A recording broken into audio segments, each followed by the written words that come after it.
Istilah startup mengacu pada sebuah usaha yang baru dirintis dan menerapkan inovasi teknologi, kemudian menjadi solusi dari sebuah masalah di masyarakat. Menurut lembaga pemeringkat startup asal Peru, startupranking.com, saat ini Indonesia memiliki 2.379 startup. Jumlah pengguna internet di Indonesia yang mencapai angka 205 juta menjadi alasan tumbuhnya startup di tanah air. Seiring berjalannya waktu, banyak di antaranya yang tidak mampu bertahan dalam ketatnya persaingan di era ekonomi digital.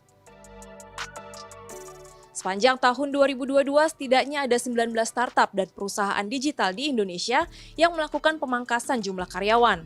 Mulai dari Si Cepat, Link Aja, JD.id, TaniHub, Zenius, Shopee Indonesia, Toko Kripto, Karsom, Fabelio, Grab Kitchen, hingga Indosat Oridu. Sedangkan di dunia, per 25 Oktober, dilansir dari TrueUp.io, terjadi sebanyak 987 PHK dalam perusahaan teknologi dengan hampir 152.000 orang yang terdampak PHK.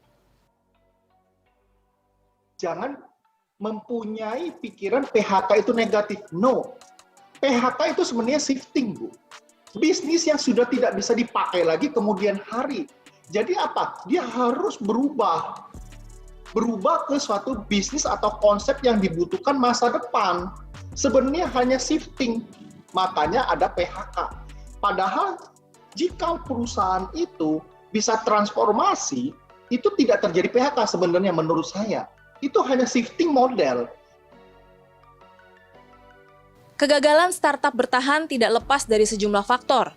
Pakar ekosistem e-commerce, fintech, dan digital Agus Chandra mengatakan perusahaan startup biasanya memiliki sifat disruptif terhadap industri yang sudah ada.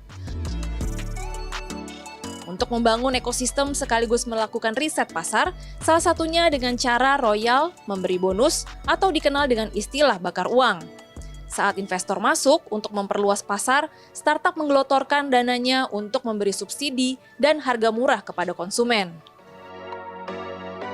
Namun, tak cukup hanya kuatnya permodalan, tetapi diperlukan kreativitas dan strategi jitu untuk menjaga permodalan tersebut, serta menyisakan modal saat ada badai dari faktor tidak terduga yang menghantam, seperti kondisi politik, dinamika ekonomi global, dan perubahan perilaku konsumen.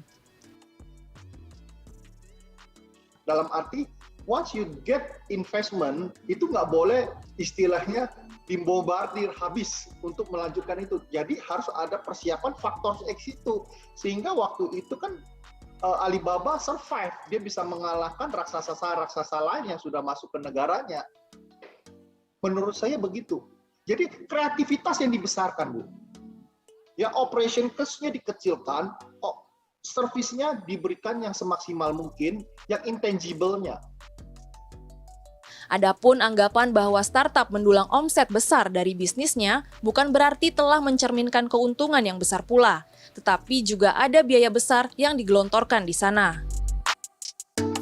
Pakar juga mewaspadai kemungkinan terjadinya gelombang PHK susulan di tahun 2023 karena perusahaan rintisan tersebut memang harus bertransformasi. Desy Aritonang, Maria Oktober, Jakarta.